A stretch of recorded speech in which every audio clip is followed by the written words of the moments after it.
ఈ యొక్క కూడిక కొరకు ఏర్పాటు చేయబడిన దేవుని వాక్య భాగంగా మార్కు శుభవార్త 1వ అధ్యాయము 9వ వచనాన్ని మనము చదువుకుందాం.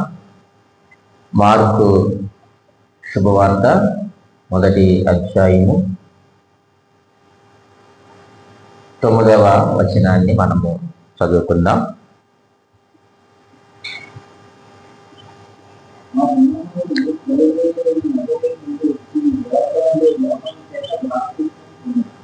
చాలండి. ఆ దినములలో యేసు గలిలయలోని నజరేతు నుండి వచ్చి యొర్దానులో యోహాను చేత బాప్తిస్మము పొందెను. ప్రియమైన దేవుని సంగమా, చదివిన వాక్య భాగం నుండి మార్కు సువార్త 1వ అధ్యాయము 9వ వచనములో మనము చదివిన వాక్యమును ఆధారం చేసుకొని దేవుని యొక్క వాక్యమును మనము ధ్యానం చేద్దాం. ఈరోజు మన యొక్క వాక్యాంశం ఏమిటంటే నజరేతు. ఎందుకు ఈ నజరేతును గురించి మనము ఆలోచన చేయాలి అనంటే, మన ప్రభువైన యేసుక్రీస్తు వారి గురించి మనం ఆలోచన చేస్తూ ఉన్నప్పుడు ఈ పరిశుద్ధ గ్రంథంలో ఆయనకి ఎన్నో పేర్లు ఉన్నాయి కదండి, చాలా పేర్లు ఉన్నాయి. ఇంచుమించుగా ఈ పరిశుద్ధ గ్రంథములో ఆయనకు ఉన్నటువంటి పేర్లు ఇంచుమించుగా 700 పేర్లు ఉన్నాయి. అందులో ఒక పేరు నజరేతు వాడు లేక నజరేయుడు. ప్రియమైన దేవుని సంగమా, నేల నుండి నింగికి ఎదిగిన నజరేతు. ఒకప్పుడు ఇది ఏ విధముగా నేల మీద ఉంది, తర్వాత ఇది నింగికి ఎలా ఎదిగింది అనేటువంటి అంశాన్ని మనము ధ్యానం చేయబోతూ ఉన్నాం. నజరేతు అనంటే చిగురు లేక కొమ్మ అని అర్థం. చిగురు లేక కొమ్మ అని అర్థం. ఈ నిష్ప్రయోజనమైనటువంటి గ్రామాన్ని దేవుడు ఎలాగూ ప్రయోజనకరమైన గ్రామముగా చేశాడో, అట్టడుగున్నటువంటి ఈ గ్రామాన్ని దేవుడు ఎంతటి మహా స్థాయికి తీసుకొని వెళ్ళాడో, అలాగే చిగురుగా ఉన్నటువంటి లేక ఒక కొమ్మగా ఉన్నటువంటి గ్రామాన్ని మహావృక్షముగా ఎలా మార్చాడో ఈరోజు మనము ఆలోచన చేయబోతూ ఉన్నాం. ఈ నజరేతును గూర్చి ఇంకా కొంచెము క్లుప్తమైన కొన్ని విషయాలు మీకు చెప్పి నేను ముందుకు వెళ్తాను. పాలస్తీనా దేశంలో గలిలయ అనేటువంటి ఈ రాష్ట్రంలో ఇది ఒక చిన్న గ్రామం. పాలస్తీనా దేశంలో గలిలయ అనేటువంటి రాష్ట్రంలో ఒక చిన్న గ్రామం. దీనికి విశిష్టత లేదు, పేరు లేదు. దీని గురించి చెప్పుకోవడానికి ఒక ప్రత్యేకత అంటే ఏమీ కూడా లేదు. ఇది ఎక్కడ ఉన్నాయనంటే ఇది కొండల మధ్యలో ఉంటుంది. కొండ చర్యల మధ్యలో ఆ కొండల్లో నివసించేటువంటి ప్రజలు వీళ్ళందరూ కూడా నజరేతు వారు. ఆ యొక్క గుహల్లో ఉంటారు. ఎవరుంటారో కొండ గుహల్లో అనంటే ఆనాటి బందిపోటు దొంగలు ఎవరైతే దొంగతనాలు చేస్తూ ఉండేవారో వారందరూ కూడా నజరేతులు ఉండేవారు. ఎందుకంటే అది ఊరికి చివర ఆ కొండ గుహల్లో వారు నివాసం చేస్తూ ఉండేవారు. మనకి కూడా ఒక గ్రామం ఉండేది కదండి, దొంగల గ్రామం. తువస్తపురం ఏదో ఒక గ్రామం ఉంది కదా, తువస్తపురం. అది ఎంత ప్రత్యేకత ఉండేది ఆ గ్రామానికి, దొంగలకి. అంటే ఈ రోజు అది క్రీస్తుపురంగా మారుతుంది అనుకోండి. ఆనాడు నజరేతు కూడా అంతే. ఈ బందిపోటు ఎవరైతే దొంగలు ఉన్నారో వారందరూ కూడా అక్కడే నివసించేవారు, ఆ నజరేతులోనే. అలాగే ప్రభుత్వాన్ని రాజుని వ్యతిరేకించి ఇలాగా సమస్యలతో లేక కేసులు లేక శిక్ష పడిన వారు తప్పించుకొని పారిపోయిన వీరందరూ కూడా లేక ప్రభుత్వానికి వ్యతిరేకముగా లేచిన వారందరూ కూడా వీళ్ళందరూ ఎక్కడ ఉండేవారంటే ఆ కొండ గుహల్లో ఉండేవారు, ఆ నజరేతు అనేటువంటి గ్రామంలో. అయితే ప్రియమైన దేవుని సంగమా, మన ప్రాచీన ప్రవక్తల గురించి మనము ఆలోచన చేస్తా ఉన్నప్పుడు దీన్ని ఎలాగా అభివర్ణించారయ్యానంటే దీన్ని ప్రేతల ప్రదేశముగా అభివర్ణించారు. ఈ నజరేతుని ప్రేతల ప్రదేశంగా వర్ణించారు. అంత మాత్రమే కాదు, ప్రజలు దీన్ని ఒక చీకటి ప్రదేశంగా లేక ప్రాంతంగా ప్రకటించారు. ప్రవక్తలే కాదు, ప్రజలే కాదు, ఆ యొక్క పరిపాలన చేసేవారు కూడా దీన్ని అసలు పట్టించుకునేవారే కాదు. ఎందుకంటే ఇది నిష్ప్రయోజనమైనది, అలాగే నిస్సారమైనటువంటి ప్రాంతం. ఇది నిష్ప్రయోజనమైనది, ఎందుకు పనికిరానిది. ఇప్పుడు దొంగలు, బందిపోట్లు వాళ్ళు ఉంటే ప్రయోజనకరమైనదండి కాదు. అలాగే వాళ్ళు ఆ కొండ గుహల్లో ఉండేవారు కాబట్టి అది నిస్సారమైనది. ఇది నిస్సారమైనది. మనకు బాగా అర్థం కావడానికి ఒక మాట మీకు జ్ఞాపకం చేసి నేను వాక్యంలోనికి వెళ్ళిపోతాను. చూడండి, యోహాను సువార్త 1వ అధ్యాయము 46వ వచనం. మనకు తెలిసిన వాక్య భాగమే. 1వ అధ్యాయం 46వ వచనాన్ని చదవండి. అందుకు నతనయేలు, నజరేతులో నుండి మంచిది ఏదైనా రాగలదా అని అతను అడుగగా అన్నాడు. అంటే నజరేతులో ఏమి లేదు, అది అంతే. ఒక మాటలో నజరేతులో మంచి అనేటువంటిది లేదు. అది నిష్ప్రయోజనమైనది, అది నిస్సారమైనది, అది ప్రేతల ప్రదేశముగా వర్ణించబడింది, చీకటి ప్రాంతంగా వర్ణించబడింది నజరేతు. ఇటువంటి నజరేతులో నుండి మంచిది ఏది కూడా రాదు. అది మంచిది కాదు, నిష్ప్రయోజనమైనది, అది చీకటి ప్రాంతము, ప్రేతల ప్రదేశముగా దాన్ని వర్ణించినట్లే మనం చూస్తా ఉన్నాం. అటువంటి నేల నుండి లేక నేల మీద పడి ఉన్నటువంటి నజరేతును దేవుడు నింగికి ఏ విధముగా హెచ్చించారో మనము దేవుని యొక్క వాక్యములో ఒక 7 విషయాలు చాలా క్లుప్తంగా మనము నేర్చుకుందాం. మొట్టమొదటిగా మనం ఆలోచన చేసినట్లయితే మత్తయి సువార్త 2వ అధ్యాయము 23వ వచనాన్ని మనము చదువుకుందాం. మత్తయి సువార్త 2వ అధ్యాయము 22, 23 వచనాలు కలిపి ఉంటాయి, చదువుదాం. అయితే ఆర్కేలాయు తన తండ్రి అయిన హేరోదునకు ప్రతిగా యూదాదేశం ఏలుచున్నాడని విని అక్కడికి వెళ్ళవెరచి స్వప్నమందు దేవుని చేత బోధింపబడిన వారై గలిలయ ప్రాంతమునకు వెళ్ళి నజరేతను ఊరికి వచ్చి అక్కడ కాపురముండెను. ఆయన నజరేయుడనబడునని ప్రవక్తలు చెప్పిన మాట నెరవేరినట్లు ఇలాగూ జరిగేను. ఈ నజరేతు గురించి మనం ఆలోచన చేస్తా ఉన్నప్పుడు మొట్టమొదటి అంశం ఏమిటంటే ప్రవక్తలు హెచ్చించిన నజరేతు. ఈ నజరేతుని ఎవరు హెచ్చించారు? ప్రవక్తలు హెచ్చించారు. మనందరికీ కూడా ఈ సందర్భం తెలుసు. యేసుక్రీస్తు వారు జన్మించినప్పుడు ఆ యొక్క జ్ఞానులు వచ్చి హేరోదు దగ్గరికి వెళ్ళి ఇలా యూదులు రాజుగా పుట్టారు, మేము దర్శించడానికి వచ్చామని చెప్పినప్పుడు మీరు వెళ్ళే సమాచారం నాకు అందించండి అని చెప్పి మీరు వెళ్ళిన తర్వాత దేవుని యొక్క దూత స్వప్నమందు జ్ఞానులతో మాట్లాడి, అయ్యా మీరు ఆ మార్గమును వెళ్ళొద్దు, వేరొక మార్గంలో వెళ్ళండి అని తెలియజేసినప్పుడు జ్ఞానులు అబద్ధమాడారనే సంగతిని గ్రహించినటువంటి హేరోదు ఏం చేశారయ్యా అంటే, చూడండి మనం అక్కడ 16వ వచనంలో మనం చూస్తే, అంటే ఆ యొక్క ఇంకా బెత్లెహేములోను దాని సకల ప్రాంతంలోను 2 సంవత్సరములు మొదలుకొని తక్కువ వయసు గల పిల్లలందరినీ ఏం చేయమన్నాడు? వధించమన్నాడు. అయితే హేరోదు చనిపోయిన తర్వాత దేవుని యొక్క దూత మరలా యోసేపునకు ఐగుప్తులు ప్రత్యక్షమై ఏమని చెప్పాడు? స్వప్నమందు దేవుని చేత బోధింపబడిన వాడే ఎక్కడికి వెళ్ళాడు? గలిలయ రాష్ట్రంలోని నజరేతు అనేటువంటి గ్రామానికి వెళ్ళినట్లుగా మనం చూస్తా ఉన్నాం.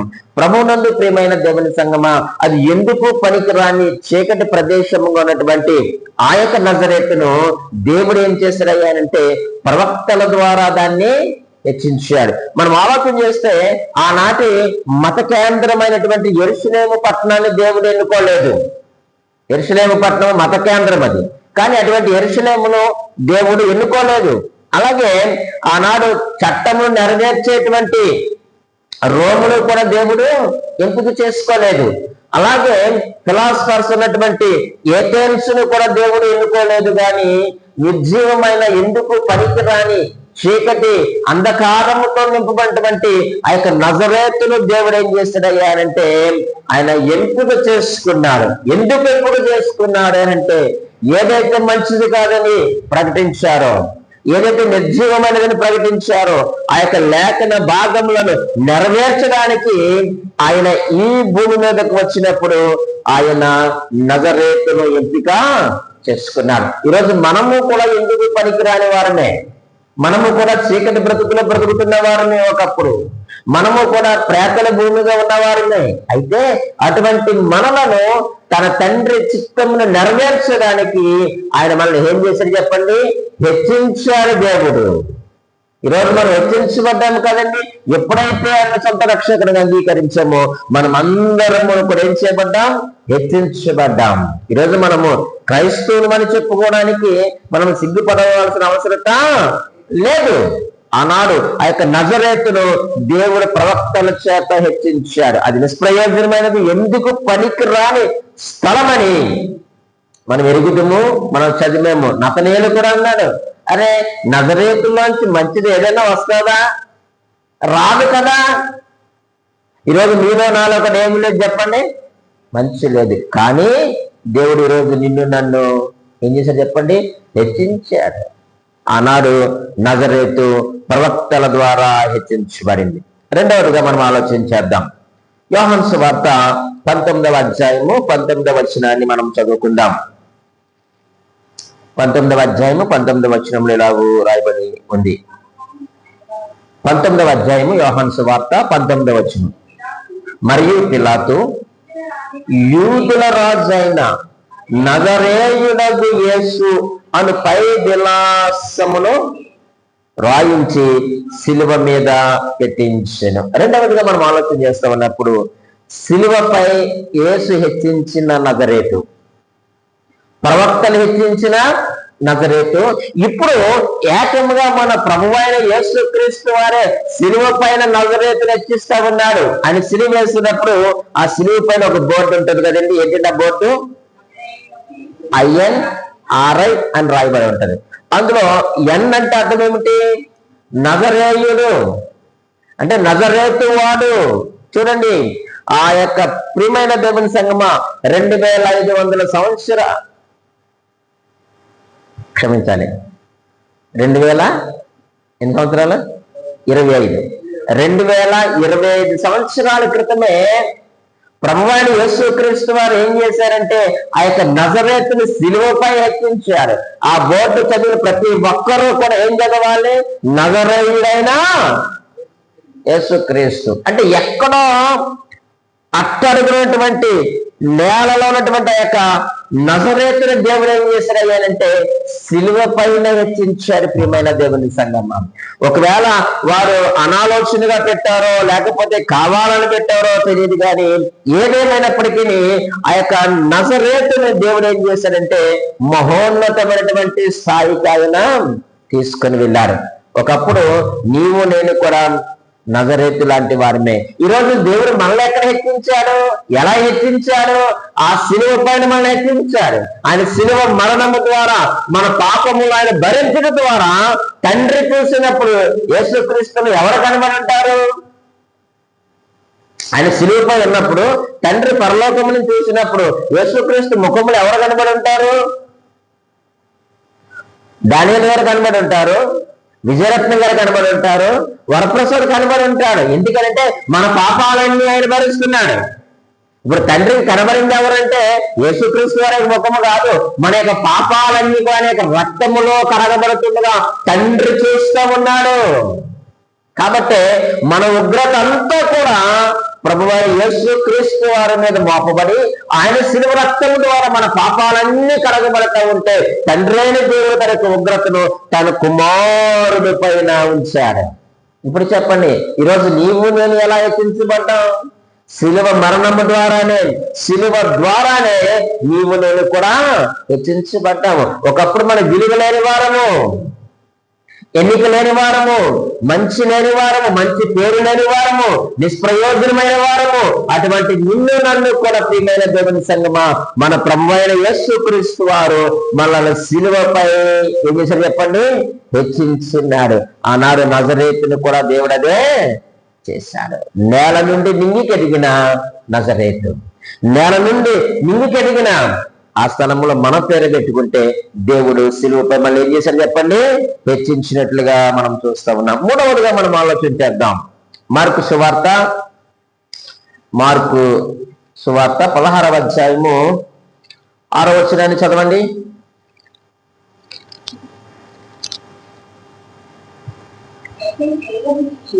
మార్కు సువార్త 16వ అధ్యాయము 6వ వచనం.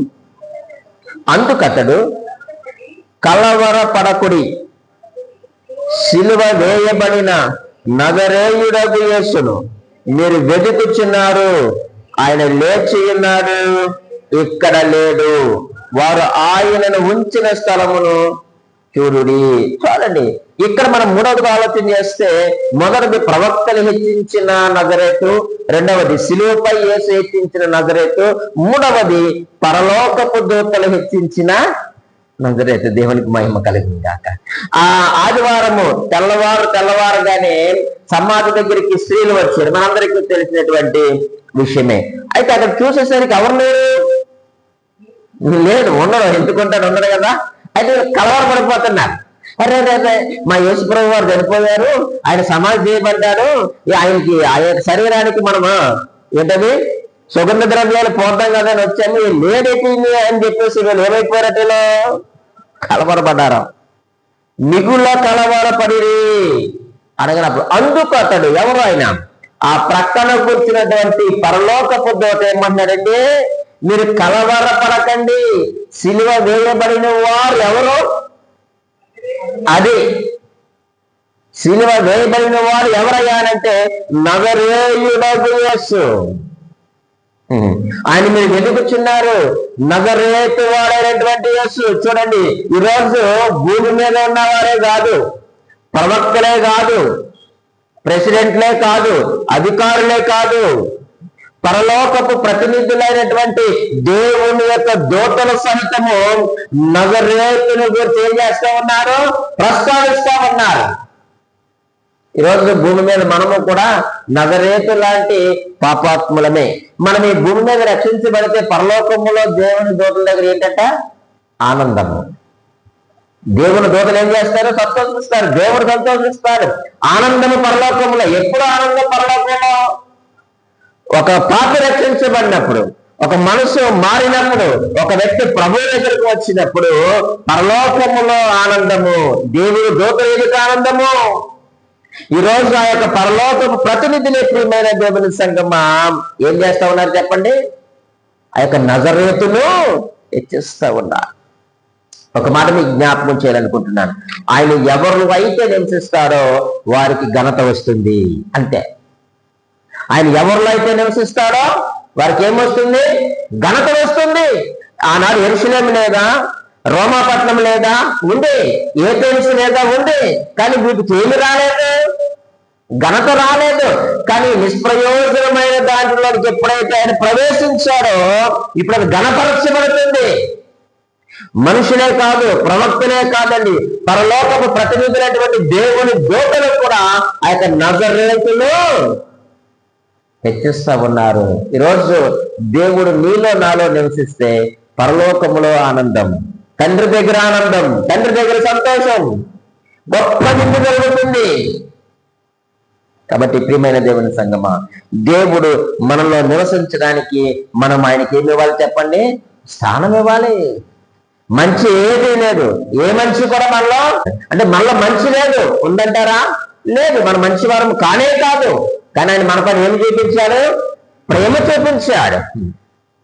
మనము అంతకుముందు ఎప్పుడు ఆలోచన చేస్తాం, దేవుని మందిరం గురించి ఆలోచన చేస్తూ ఉన్నప్పుడు దేవుడు ఆదాము అవ్వలతో ఉన్నాడు, తర్వాత ప్రత్యక్ష గుడారంలో ఉన్నాడు, తర్వాత యెరూషలేము దేవాలయంలో ఉన్నాడు. ఇప్పుడు ఆయన ఎక్కడ నివసిస్తున్నాడు? ఇప్పుడు ఆయన పరిశుద్ధాత్మ దేవుడు మనలో, అంటే ఆయన మనలో నివసిస్తే మనకేమొస్తుంది, ఘనత వస్తుంది. ఇక్కడ నజరేతుకు కూడా ఏమొచ్చింది చెప్పండి, ఘనత వచ్చింది. భూలోకములో ఉన్న ప్రతినిధులే కాదు, పరలోకపు ప్రతినిధులు కూడా అంటున్నారు నజరేయుడగు యేసు. ఈరోజు మనం దేవునికి చోటిద్దాము, ఆయన మనల్ని ఏం చేస్తారు చెప్పండి, ఘనపరుస్తాడు. అయ్యో నన్ను హెచ్చించేవారు లేరు, నన్ను ఘనపరిచేవారు లేరు, నన్ను చూసేవారు లేరు, నన్ను పట్టించుకునేవారు లేరని అనుకుంటున్నావేమో. నాకు సహాయం చేసేవారు ఎవరు లేరనుకుంటున్నారేమో, నా పరిస్థితి ఇద్దాన్ని అనుకుంటున్నావేమో, డోంట్ వరీ, బీ హ్యాపీ అని అంటున్నాడు. నాకు ఎవరైతే చోటిస్తారో, నేను ఎవరిలో అయితే నివసిస్తానో వారికి ఏమి చేకూరుతుంది? ఘనత చేకూరుతుంది. నజరేతులు ఆయన పుట్టాడు కాబట్టి అక్కడ ప్రవక్తలు హెచ్చించారు, స్వయంగా యేసుక్రీస్తు వారు హెచ్చించారు కదండి. అలాగే ఇంకా పరలోకపు ప్రతినిధులు కూడా ఆ యొక్క నజరేతుని హెచ్చించినట్లుగా మనం చూస్తా ఉన్నాం. నాలుగవదిగా మనం ఆలోచన చేస్తే, నేల నుండి నిధికి ఎదిగిన నజరేతు. 2వ అధ్యాయము 22వ వచనం. అపోస్తుల కార్యములు 2వ అధ్యాయము 22వ వచనాన్ని మనం చదువుదాం. ఇశ్రాయేలు వారులారా, ఈ మాటలు వినుడి. చూడండి, దేవుడు నజరేయుడగు యేసు చేత అద్భుతములను మహత్కార్యములను సూచక క్రియలను మీ మధ్య చేయించి ఆయనను తన వలన మెప్పు పొందిన వాడిగా మీకు కనపరచెను. ఇది మీరే ఎరుగురు అన్నాడు. ఈ 4వదిగా ఈ వచనం మనకి ఏమి నేర్పిస్తాయి అంటే, అపోస్తులను హెచ్చించిన నజరేతు. ఇక్కడ ఎవరు మాట్లాడుతున్నారు? అపోస్తులు మాట్లాడుతూ ఉన్నారు కదండి. పేతురు ఇక్కడ వారందరూ కూడా మాట్లాడుతున్నారు. ఏమని? ఇశ్రాయేలీయుల వారులారా, ఈ మాటలు వినండి. దేవుడు, మన పరమ తండ్రి అయిన దేవుడు నజరేయుడగు యేసు చేత అంటున్నాడు.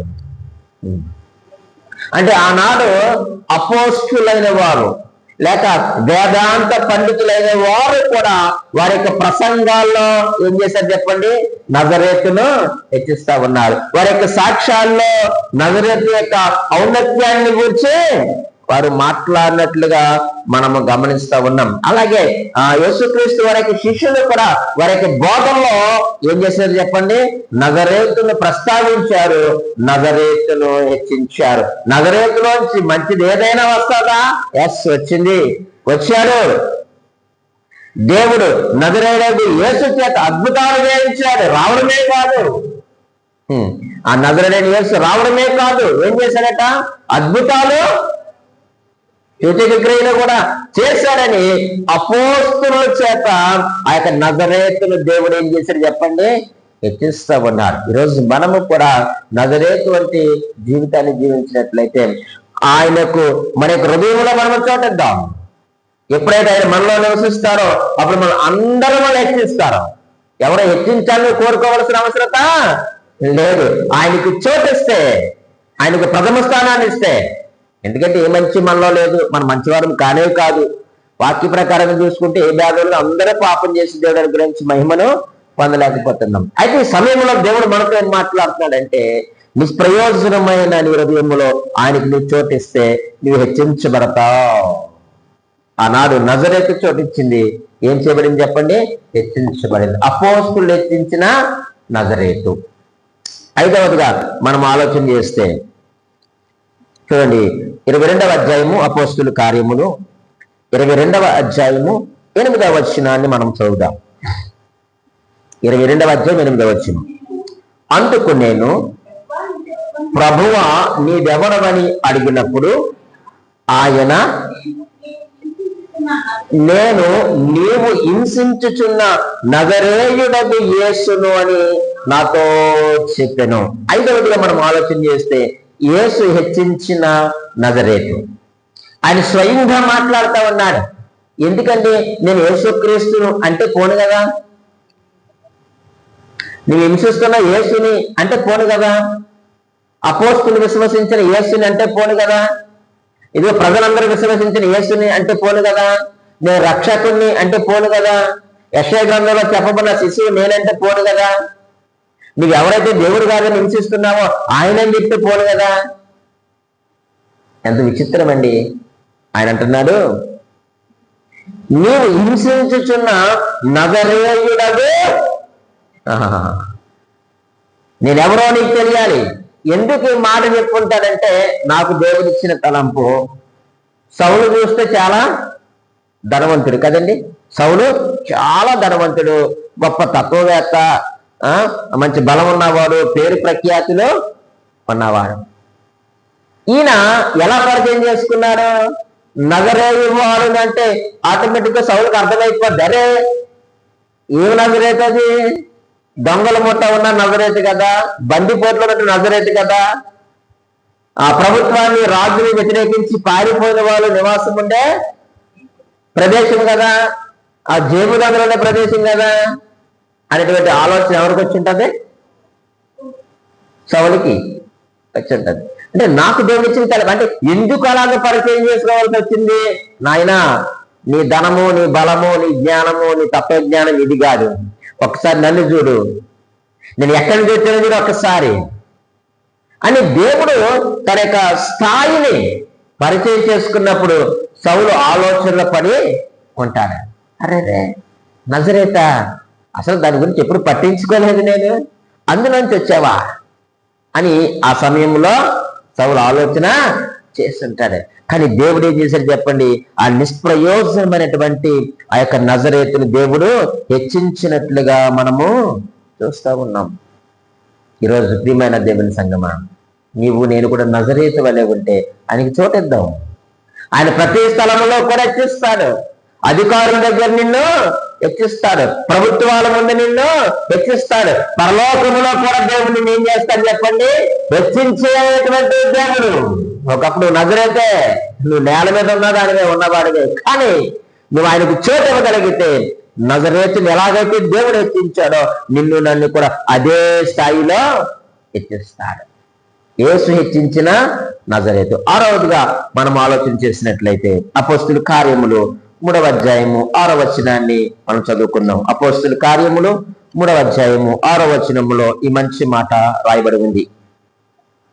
అంతటి పేతురు, వెండి బంగారములు నా యొద్ద లేవు గాని నాకు కలిగినదే నీకు ఇచ్చుచున్నాను, నజరేయుడైన యేసుక్రీస్తు నామమున నడువుమని చెప్పి. చాలండి. ఈ వచనం మనకేమి నేర్పిస్తున్నాయా అనంటే స్వస్థత ప్రార్థనలో హెచ్చింపబడిన నజరేతు. ఇక్కడ ఏం జరిగింది? స్వస్థత జరిగింది. ఈ స్వస్థత ప్రార్థనలో హెచ్చింపబడిన నజరేతు మనకు తెలిసినటువంటి సందర్భం. పేతురు యోహానులు ఎక్కడికి వెళ్తున్నారు? దేవాలయంలోకి వెళ్తా ఉన్నప్పుడు అక్కడ ఒక వ్యక్తి ఏం చేస్తా ఉన్నాడు చెప్పండి? భిక్షం అడుగుతా ఉన్నాడు. వారు తట్టు చూస్తూ ఉన్నాడు, ఏమైనా దొరుకుతాదేమో, మీరేమో నాకు ఇస్తారేమో, నాకేమైనా పెడతారేమో, నేను తిని తృప్తి పొందుదాము, లేకపోతే పొందుకొని హ్యాపీగా ఉందాము, ఈ రోజు నేను ఇంటికి వెళ్ళిపోదాము, ఆ వచ్చిన డబ్బులతోనే వారు ఇచ్చిన రూపాయో, 10 రూపాయో, 2 రూపాయలు పట్టుకొని నేను ఇంటికి వెళ్ళిపోదాం అనుకున్నాడు. అంటే ఆయన యొక్క ఆలోచన డిఫరెంట్ గా ఉండవచ్చు.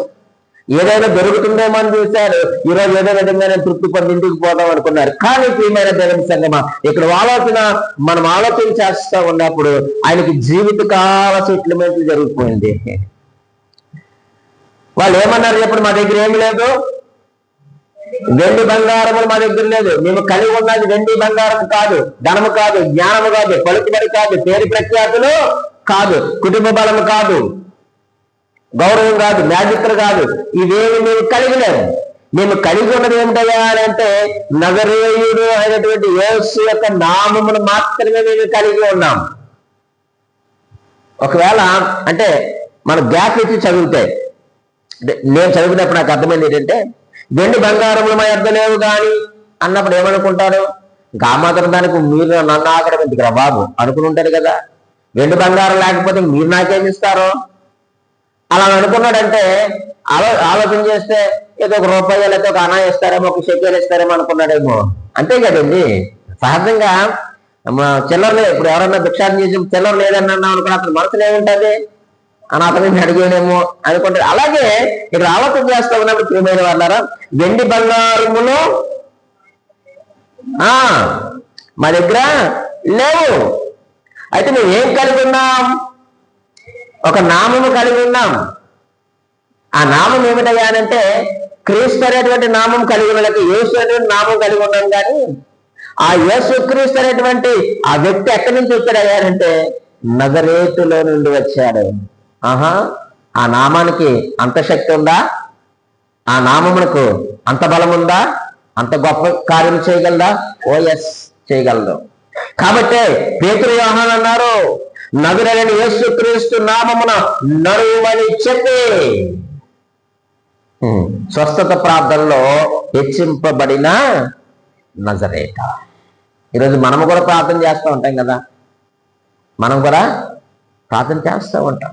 కాబట్టి ప్రియమైన దేవుని సంగమా, మనము కూడా ఆ యొక్క నజరేతు వలె స్వస్థత లేని వారిగా రోగముల చేత లేక బంధకముల చేత పట్టి పీడింపబడుతూ ఉన్నప్పుడు ఆయనకు నువ్వు చోటు ఇవ్వగలిగితే, ఆయన మన యొక్క జీవితాల్లో మన యొక్క హృదయంలోనికి ఆయన రాగలిగితే నీకేమి కలుగుతుంది చెప్పండి? స్వస్థత కలుగుతుంది. దీని కొరకు ఎవరో ప్రార్థన చేయ అవసరం లేదు. నీకు ఎవరి దగ్గరికి వెళ్ళి నాకు స్వస్థత ఈ ప్రభుత్వం అడగవలసిన అవసరత లేదు. ఈ నజరేయుడైన యేసు క్రీస్తుకు నీ హృదయంలో నువ్వు చోటు ఇవ్వగలిగితే, ఆయన నామములో నువ్వు అడిగితే అన్ని సమకూరుస్తాడు. ఇక్కడ ఆయన యొక్క శిష్యుడు ప్రియమైన వారులరా, నజరేయుడైన యేసు నామములో యొక్క భిక్షగాన్ని ఏం చేశారు చెప్పండి? వారు స్వస్థపరిచినట్లుగా మనము చూస్తూ ఉన్నాం. నిజమే, ఆయన యొక్క నామము స్వస్థపరచు నామము. ఆయన యొక్క నామము సర్వలోకమును సృజించిన నామము. ఆయన యొక్క నామము తీర్పు తీర్చేటువంటి నామము. ఆయన నామము అన్ని నామముల కంటే పై నామము అని దేవుని వాక్యమే మనకు సెలవిస్తా ఉంది. కాబట్టి మనం ఆలోచన చేస్తా ఉన్నప్పుడు స్వస్థత ప్రార్థనలో హెచ్చింపబడిన నజరేతు.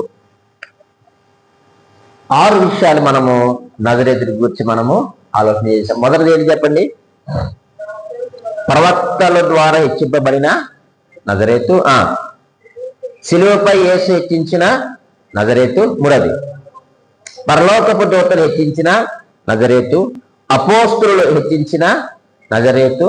యేసు హెచ్చించిన నజరేతు. స్వస్థత ప్రార్థనలో హెచ్చింపబడిన నజరేతు. ఈ 6 విషయాలు ఎంత అద్భుతంగా ఉన్నాయో వాళ్ళ గురించి ఒకే ఒక్క మాట నేను జ్ఞాపకం చేస్తాను. కృతజ్ఞత లేని నజరేతు. చూద్దామా వాక్యంలో? చూడండి, వారు కృతజ్ఞత లేని ప్రజలు, నజరేతు ప్రజలు. దేవుడు ఎంతగా హెచ్చిస్తే వారు కృతజ్ఞత లేని వారుగా వారు ఉన్నారు. ఎంతో గణపరిచాడు. ఆయన ఎలా గణపరిచాడో మనం లేఖనాల్లో చాలా స్పష్టంగా చూసాము. కానీ ప్రియమైన దేవుని సంగమా, చివరకు వారు కృతజ్ఞత లేని ప్రజలుగా వారు మిగిలిపోయారు. ఈరోజు దేవుడు నిన్ను నన్ను హెచ్చించిన తర్వాత కూడా మనము కృతజ్ఞత లేని ప్రజలుగా మనం మిగిలిపోతున్నామేమో ఒకవేళ ఆలోచించారు. చూడండి, వారు ఎలా కృతజ్ఞత లేని వారుగా అయిపోయారో. మత్తయి సువార్త 13వ అధ్యాయము 56, 57 వచనం చదువుకుందాం. మత్తయి సువార్త 13వ అధ్యాయం 56, 57 వచనాలు ఎలా రాయబడి ఉంది? ఇతని సోదరులందరూ మనతోనే ఉన్నారు కారా, ఇతనికి ఈ కార్యములన్నీ ఎక్కడ నుండి వచ్చినని చెప్పుకొని ఆయన విషయమై మొట్టమొదటిగా మనం ఆలోచన చేస్తే యేసుక్రీస్తు విషయంలో నజరేతు వారు ఏం పడ్డారట? అభ్యంతరపడ్డారట. అరే, ఇంతగా మీ గ్రామాన్ని హెచ్చించి ఇంతగా కనపరిచి నేల నుండి నింగికి తీసుకెళ్లేటువంటి మీ సహోదరుడే కదా. అంతేకాదు, ఇప్పుడు ఎవరు మాట్లాడుకుంటున్నారు విషయాలు? సహోదరులు కదా, వారి కుటుంబస్తులు మాట్లాడుకుంటున్నారు. అంటే యేసుక్రీస్తు విషయంలో మొట్టమొదటిగా అభ్యంతరపడింది ఎవరయ్యానంటే కుటుంబస్తులే. నజరేతు ప్రజలు అభ్యంతరపడ్డారట. ఆయన ఏం చేశారట? అనుమానించారట. ఆయన అభ్యంతరపరిచారు. ఆయన ఏం చేశారట? అనుమానించారు. తర్వాత అయితే యేసు ప్రవక్త తన స్వదేశములోను తన ఇంటను తప్ప మరి ఎక్కడనైనా గణహీనుడు కాడని వారితో చెప్పాను. వారి అవిశ్వాసమును బట్టి ఆయన అక్కడ అనేకమైన అద్భుతములు చేయలేదు అని. అంటే వారు ఆయన అవమానించారు, అభ్యంతరపడ్డారు. మూడవదిగా అవిశ్వాసముతో ఉన్నారు. అంటే వీళ్ళు కృతజ్ఞత లేని ప్రజలే కదండి. వీళ్ళెవరో కృతజ్ఞత లేని ప్రజలు. దేవుడు ఎంతగానో చిగురుగా ఉన్నటువంటి నిన్ను మహాలక్ష్మిగా హెచ్చిస్తే ఈరోజు నువ్వు ఎలాగున్నావా అంటే ఎలా ఉన్నావు? నువ్వు ఇంకా అభ్యంతరపడతా ఉన్నావు, అవిశ్వాసముతో ఉన్నావు. ఆయన నువ్వేం చేస్తా ఉన్నావంటే అనుమానిస్తా ఉన్నావు. ఇంకో మాట చూద్దామా? లూకా సువార్త 4వ అధ్యాయం 24వ వచనాన్ని కూడా చూడండి. 4:24. మరియు ఆయన ఏ ప్రవక్తయు స్వదేశమందు హితుడు కాడని మీతో నిశ్చయముగా చెప్పుచున్నాను అనే మాట మనం చూస్తూ ఉన్నాం. 28వ వచనంలో కూడా